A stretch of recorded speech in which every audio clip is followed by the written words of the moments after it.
lê chong ta ki ne pa kai bu na jang le in kom lê chong ta ki ne pa kai bu na jang le in a jiringi ta le manu ta la toi wa toi jiringi to la wi ta li ga la ko ji ra mi bi na ka bu ji lang lang ni nge mu nan go ro nan guru jo do wat nan go ro jo da ko abung do anema karra ta pa dai do le ji li ye ai ni jibri do wat komolan lale to kalau pendre kageri nim jabiu tagi nim kado jaren ni komla guru jila komru jim ran ya nang me ran ge kilo ini ran gai wa ini binnin tana amala lapi ro binnin jika jaga jagi janawan jika jaga jagi ini gejala itu mur mani ni matang lagada malangir kole jibugi jibugi mani rai dilie bagai dilie ole akam kala jale iligi ya jale no to na aljana makar kigi majala bungi lino majada ya ne kai ni ya ne la tagi yang takala tagira taga jone majala batako muru yari tarwa kolawi nga kolawi raga jabala ta kanan ruo jokorino jokor no big kala ko yaude gaja ligini kadben ligi jaragi lona gara ini wa mana jawabo jeme jaraga balago jalaro dione metoin Elipatan laga wajah ini lama tiga cini kali. Aku cara kaca nuara me jama kapalang lalu kadang rally meradak lale lain giam teriang lalu ralang ini yang je tagiang je tagirokom lagu tergiang muru ya lamarein capala kemuar yang loyur lagi namai melakai cigrang man wain eni bigari tu ya lagi lamam tu ya jawala puji kamaro lita ini me cigragi toni najim to maya jimin re tal telia capala tagajani bugina jeng le giyewa giyewa ini kulit jawa taku diartak bijin nang bukan colok ikan mejo tu le kulit bilwe nim noelal gajo ni bege kai yako komodum jet virtual nalele program yon meja to jan laure to meja to in kia program ini kanan rajang chapredo dar mit ikichen alben magdit gein wich rajwala wijin eno tage kum kanan rong imek ga rajwala ikichen chaban kanan pewena do a chapredo nan ko kachido to kaingan program ini melang magdo kumnaj lui ijillakun game koim rajber yumuntal imonagan Robert Ramos Enterprises me kamagdo awleben magdo gain an alele program yon mejado ilo dialin chage jubulyo chagum magdo an alele tv yon mejado egi nim janbar chigre to mejado toin modajana ro jon malok chana leo nani karwa ini nigo kap yog ko remenan chen magdin kap rijarbal rojilo chikin charbalin nganam ko badok nganaro ko bai pendro nilo magdinim lore chabreu di joy na kamag kejoji charonia ilo palagil lalin ha chana kachyo chonodar marung nganam ainam mani mitoglimum ilo magdin an chodinin rain kia modata jana pagadok chuanal ayo ena pulikman ieninar malin ena jidok jan chage chubole club kumkari chala clubin jago ilo mejado geinar a taujin maile to lojan ki padab kinot kajurane magdin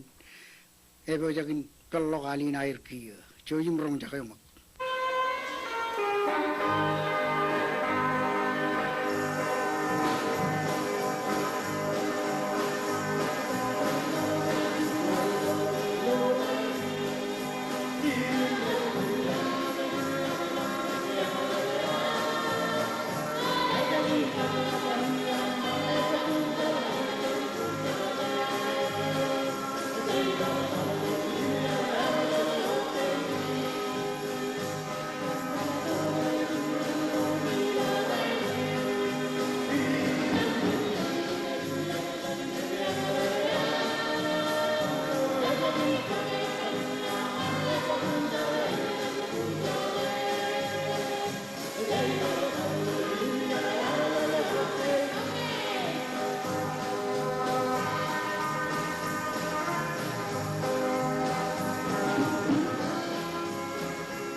Cejlelok kia arnanin kamolol ngan caga cebel kulap eoi megar kagalok aleo egar pulik mani ini narwich kabiling kejuich kainum man kejuich modada jagnan benger tolojan kecilo terin cabreo dien re kamakit mejado do injana pajarak imlelok arnanin kamolol ngani relak kia jana emmak ngan matane oken karro ilo emmakidin Emilio yenin cebojak poejen rongjake enan chan reservoir roilo yebenet roi mekke air pagadok jat nanako nanin kabilek kap karrelok kejo ilo yalin chalalok jan kap magdit gain rajwalo ilo magdin chojim rongjake mak yawe engi ne cha programan kala jam kunija cooperative extension service Iwi mi ledo leda merelu kichene ajmur ibalagan republic inan majalina. Program inan cooperative extension service e charbal wo dipen kachujo pamli gulo mogowat aga praino charbal lo wana putalo yagal. Emilo terrain como ilo pijain e lo wan public elo lo putalo yagal. Mijo in program in kachujo rekomane charbal go wire Ye, ubala ko pen program inan cooperative extension service. Im ejlela ko melelo ko ikichen ejborngan. Kachujo chinen ajirudin im raja iguchibang ko ikichen kamana malga ejmor wire. Mi orchongul lajarako alajaragan kata ko kemikadagan kachujo chinen ajirudin im ikichen ejmorin raja ejmor wire kachujo. Emiuchuan education nutrition kada kun alben mangago imen puning mai kajarwali yukain karo ikichen buying buying ikichen ar kajarwal chen go impodo emman imaurgun mangago kajar kachujo storing ikichen wawen ar ligut mangago kajar ngai jogo rechet poren per imrabiwat auro choir euchuan planning Mereka auruk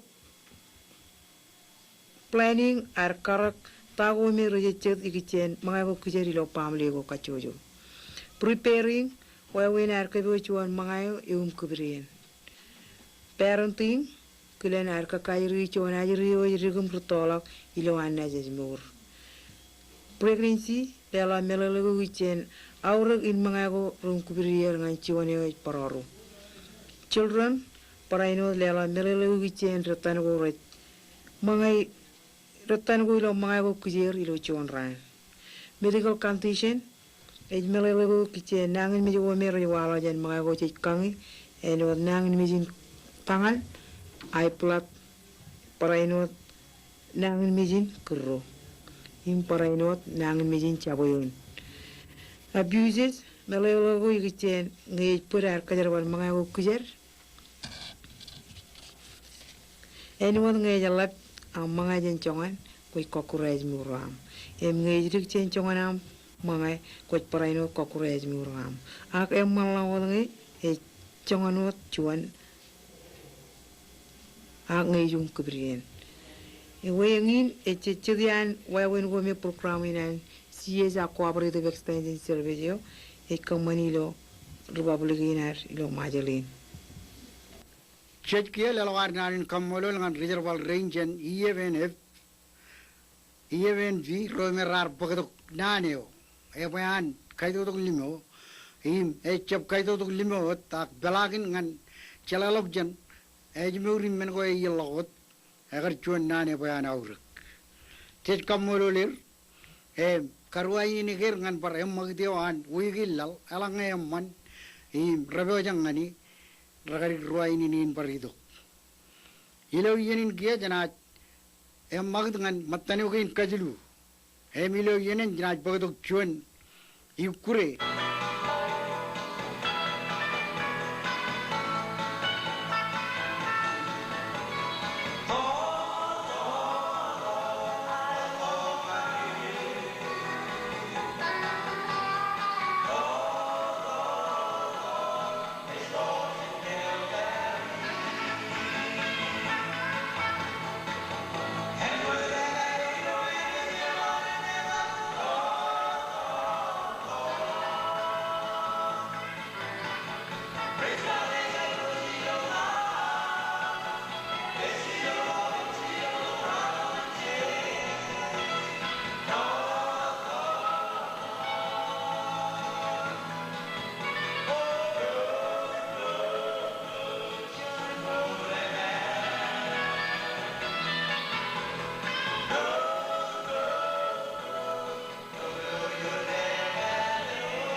ilo train kia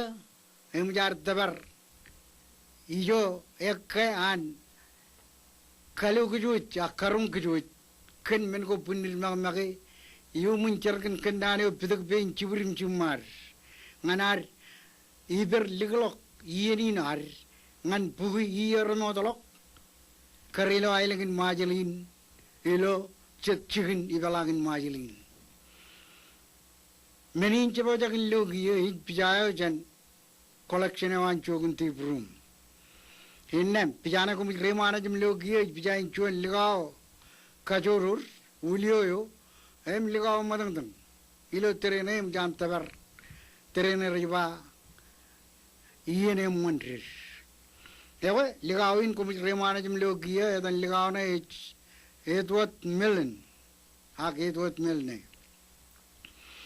edward milne kayet tabar iyene mandrir eur rongol jumani ilo terene rio jalo jan chugulo elap an rijamnero ilo chebor terene agar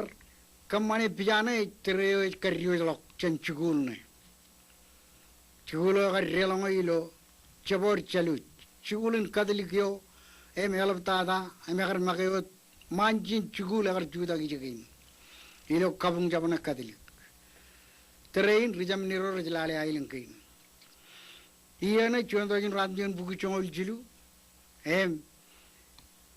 lain agar jab chuane man kachirere edward milne agar chuane maneo e boy anakar chalalok jen ilo chugulo me agar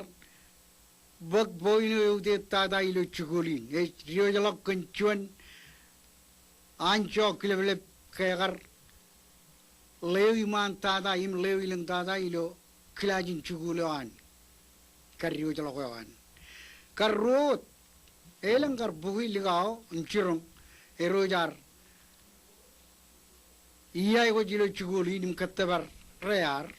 pada rot e manrar telmam kakde de im pakduan rear chuan ne janailing ne bon edward melne kap chuan janailing lige bedan alfred kapalli kayro jilo jalokam relok kabar menin chamne arore roberin lale kompanio eleban rijamini ilo chabor cherbala wairo manija em manija gen karro kajilu peripen manija ralak em re kemur ailen gen mayu imma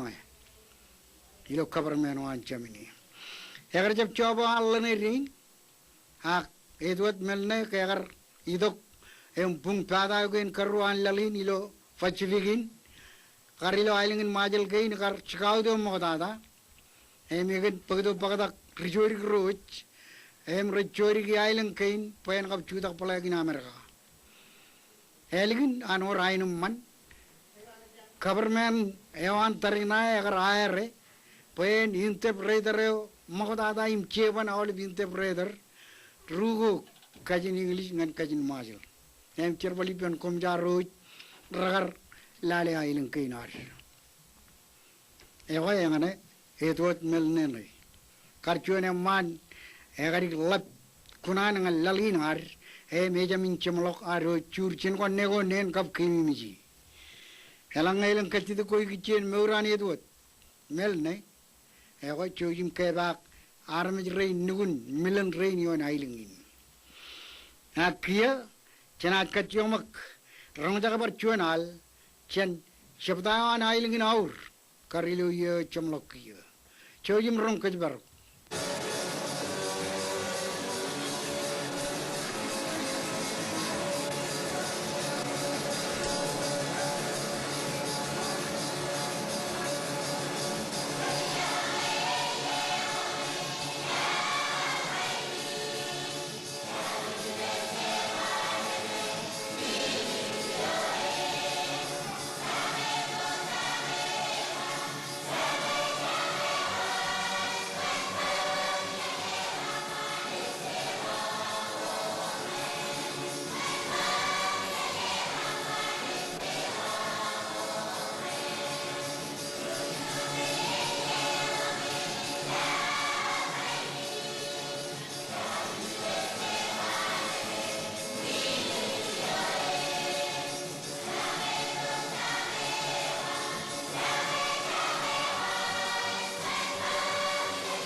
engane karaleo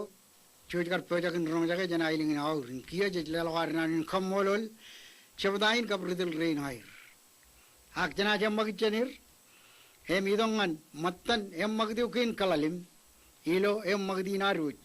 hem ilo yenim ainigen poebenado sen Mr. Manudul logut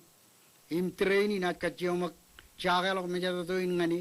nganan poebenado kujuj chojum rong jaga mak leuja yawe komal bilo pelagin majalin jolo apur yalangai na kwalak poebenado ini mejam kadin ceceraga ro rajala ya rai bayo ado kodam na bar kajuma lagon ledo jogo kunair aina yon malau dilu yeni poebenado ro yuro cetan yuro luru itu mau tu yuro rej pari ligin majro ligin man wai lawen em cerbala alamarin rejiliger kerjiliger eta lima ro emala ga oni pe ro bugi lo aji ko air beren ilen pindig lamarin ka boelang kari carai ro mama ni per berjilen pan velale iroje egran dike iye ke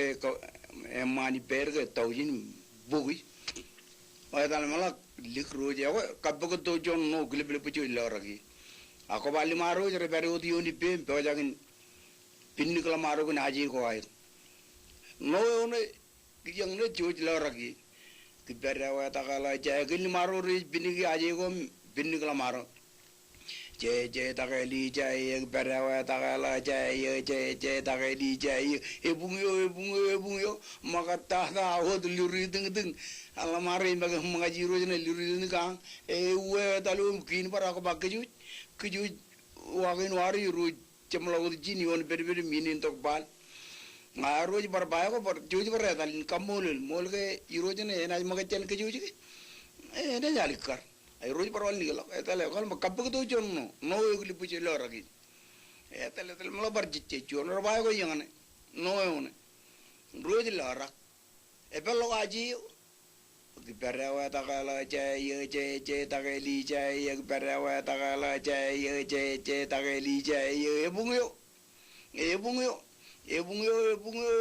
maka ta hod luri ding amul ga irojne luri ding maka ako bali jalayo egal cepetali peli maro jim pini iroyo berpacek mo babu wi mo cerba ko cuy perwan metowat cuy peretal kapu ketu jono la po cuy loragin etela bayang ne loragin pelo gaji gibarawa takala jay je takeli jay gibarawa takala jay je takeli jay ebungyo maka ta wod luri ding ko ali karga ke joy pani yurojno luri ding ba ali karga em gachan ke joy ko emajin jojo wanani wajin kamrai ke joy ba ali karga yurojno e bukti bu rainin ro ya dal mla wanani lak jagol li jalayo pani yurojo mjan wa do yurojo langaram ko de dan yurojo bego jalbo yurojo langar mo adam majur laga dal yurojo jaden ceyu eta ko majur ko nang mi jige ayri modin maniu ko be jilali nang mi jige uri raga eta ko majur yorga janam da kipam em da ko baram e barba au ko be jilali ang gar mata ko bara ay ngay ren ko na do ngi marom maniu ay on jabe ka ta je kajji ko jen be jilali ko ta ko je majur ran agin ko majur ran e ko tanay walok ana emdak ke burum ego inal mo ko chibu bae emdak burum boy jen kabu bu to na ego ko por maman wa to ko jing to ko bu wa to la ko to la bu jero kabu ko li ne beria ai ne beri jone wa ta ko ta kam tal ta ji raga ta jone wa ta gi ngata kam tal ta ngata wa ta malak jone wa la kar turun mencareo itala rojo adam kalle jari mo cara rojan kaila gulik emlak triri lo cara taprana turu morwa jujen kaila kuin rojilan kaila po payo ya karbaran kaila guna takalaga langar po ijo payo pa lio beri langar Angan yang ejunom julang. Keret kelak. Raja non bagi ya beb. Non bagi apa nara langar non bagi apa nara langar. Tale melag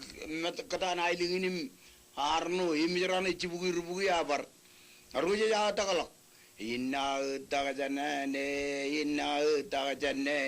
ya tagale imiran cibugi rubugi cirubugi abugi lima bugi cawi ya par. Bungto lang aruja kap auri.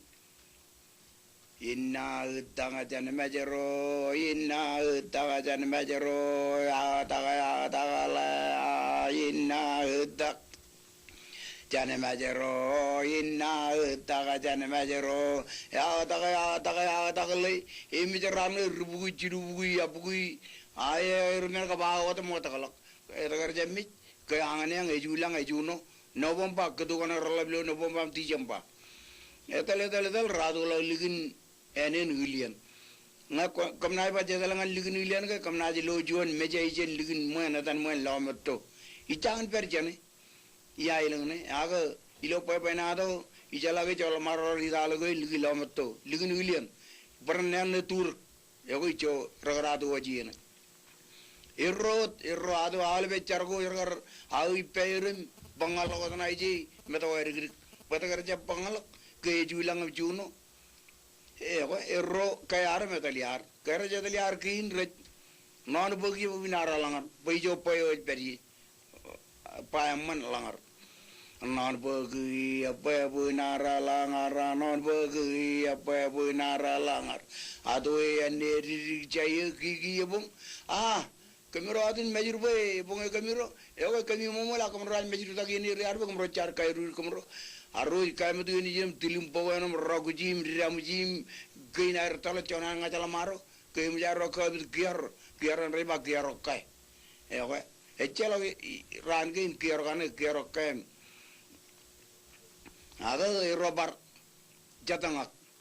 non bagi apa benara langara non bagi apa benara langara tu ende jaya gigi bung akamiro adin majur lama kami momola kamera mijir tagi ni riar boy kamera char kairu kamera kay ari ni chien tilim pokoyanam roguji me atungi miramuji miriege kanne yepem air kay tolat me robar jadanga giar non bogi apa ero katabla langar pejo poy pa per langar lio per langar ke apa benara langara non bagi apa bena ralangara tu ane jaya gigi bung keren rio takalo ro metale dal ero belli langar ero dalam perilo ulejo ligin moyod melio peri emirojo aga odi jodari galak ibung lago jodot iroje bang yo lagan patale lalam wala udiri ku tamal ko lang juare na ili girgai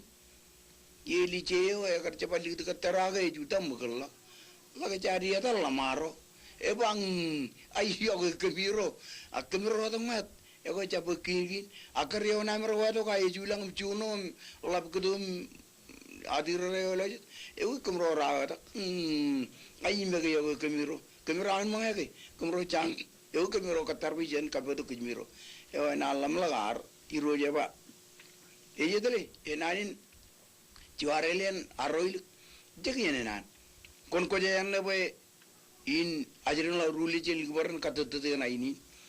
jang jilile boy to la nga jang jilil ke jilin iro jab jilil pada jang jilile tal taw jan yang rak yo le ka kan ko an purwo maka wadam ka gailil ba horalap ni wala ko jagaru ko ruwalap balojejo ko makan ko yarajo ko mayo ko dirikal ko andriar ko el ko pan gilikom lag bol ini ni metal aga yuro jaba almai ke menam lali pega poina ile labeo an burwangan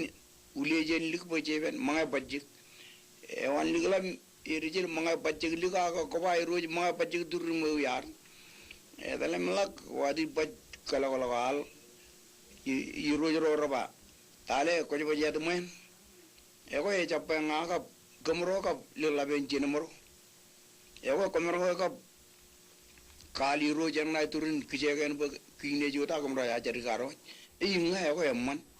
e mo je ro pere la kala wale wa nalla li jala yo ro permo e jowadin malgo ko law jiri ka ga e ay run mi jag lila ben e wa to ko ben me jilo alal iru jo par nejin e tolok par ay kal do iru jam la turun kijege e de wadan kapapuna e ben kapukene bajik ben kamejir juru e jino babakala marajani onu lijar jino jojo lilabe ay ge bongi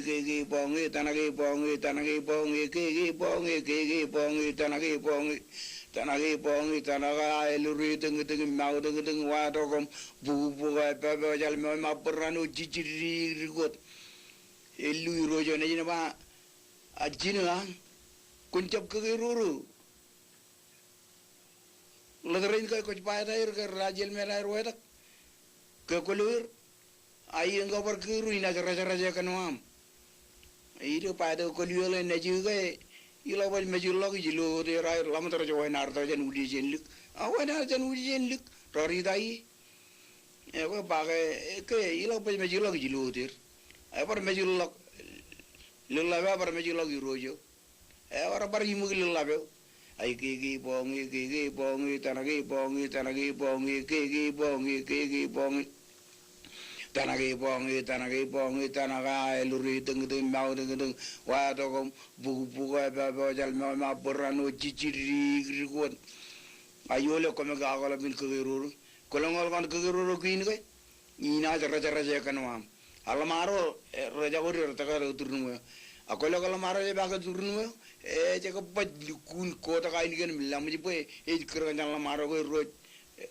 e baga do turnu no di raja kanwan irojo ne yin ay gi bongi tanagi bongi lela be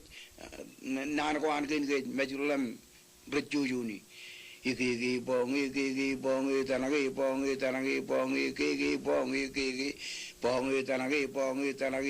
tanaga luri teng mau teng wa do kom bu ba jal ma borano ciciri rigot jabat nalo de melalaga iro leda raja ko yon kijega tam kaya kanwan irojo em kodo ya ga liyo ngailingin aga ero majul la melo jibongoneo elga jari ruit em la nejin para logiana ga e ol pel logian e much e chango da ga iwa do janiro ngoyang e jamalo gujene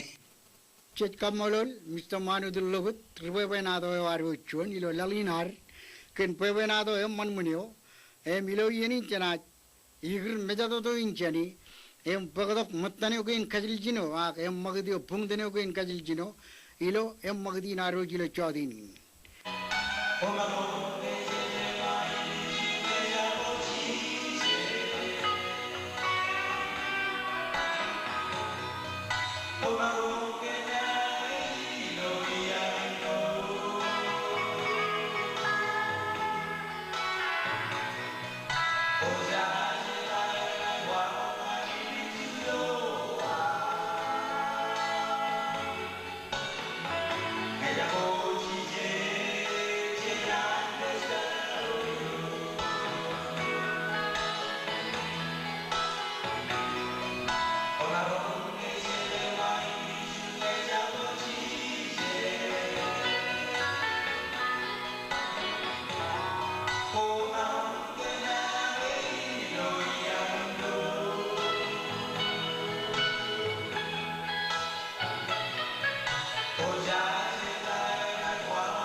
Pagdok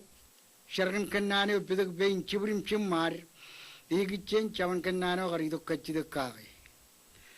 chaden in garidok kachidok igichen chuen chavan kanan karuru eoim egaru ak egari kajur meleli engane nane one tengin kachida ko batayin tengin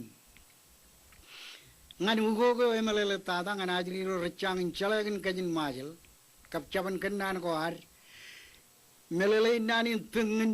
lukun ijoge chibugi bajan erolok jan lukun pay lukun kamaram tamak ngare ba kujmol ge lukun mol ijoge e changin chuburom kage chagaran nga kuna no progim pa kujmol ge lukun mol ak e yoroda muda ngayor chirik matan merak ria beberi mai yene rutoro regen charag nani nim ko rong na rainin ge komol ge tengin kap tengin mol egarik laban mol e chelok chonganan mol e mat mol ilo nanin tengin rajba lukun ke lukun tengin ke tengin mol molen ilang tada ewa engane nano gari to kachida kagain kap lukun mol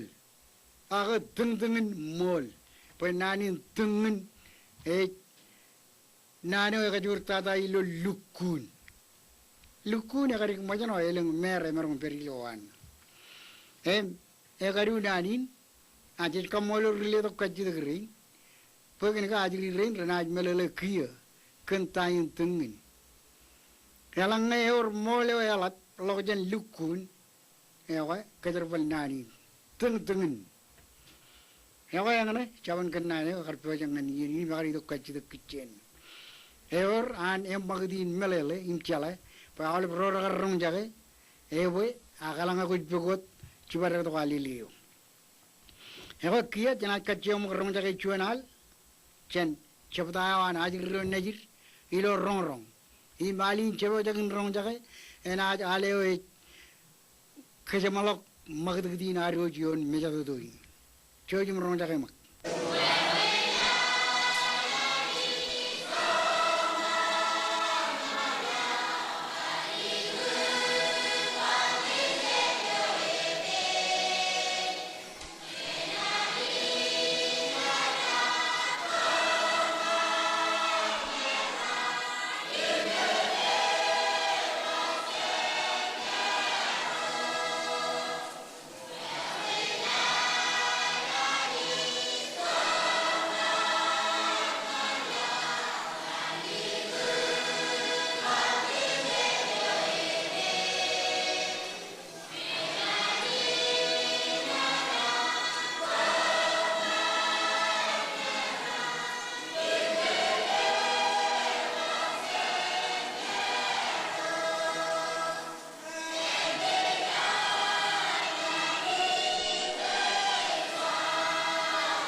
Engane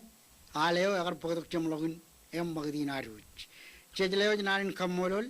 nanin rajang ngan chabreodro agar chidman man pe uigillal ay chailo chegjagin kap lamin wat chena dengdengin par chebalagadok ellawe magdin arujon mejado moda chena ro chebrigalo janjon chejlelo nanin kamolol lela ngan chigin gain rech aun walay magdin aruj painchap ogube Every National Park Services, EOI Mekka Likjargadan, College of Micronesia, Cooperation on Chogun, Cup